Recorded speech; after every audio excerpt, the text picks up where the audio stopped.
MPH পরীক্ষা প্রতি বছর মার্চে অনুষ্ঠিত হয়ে থাকে।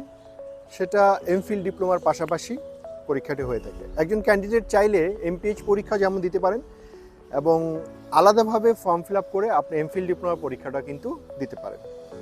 সাধারণত পরীক্ষাটি হয়ে থাকে একটা সকালে হয়ে থাকে আর একটা বিকেলে হয়ে থাকে। ম্যাট্রিক্স পয়েন্ট বিগত 4 বছর ধরে এমপিএইচ প্রোগ্রাম চালু করেছে এবং সেটা কন্টিনিউ আছে। যারা এমপিএইচে আগ্রহী অবশ্যই আমাদের যে কন্টেন্ট লিস্ট আছে সেটা এই ভিডিওর নিচে কমেন্ট করলেই আপনাকে সেটা দিয়ে দেওয়া হবে। এবং আমরা এমপিএইচের জন্য ক্লাস প্রোগ্রাম এবং এক্সাম প্রোগ্রাম দুটোই চালু রেখেছি এবং বিস্তারিত জানার জন্য আমাদের ফেসবুক গ্রুপে চোখ রাখুন। Thank you.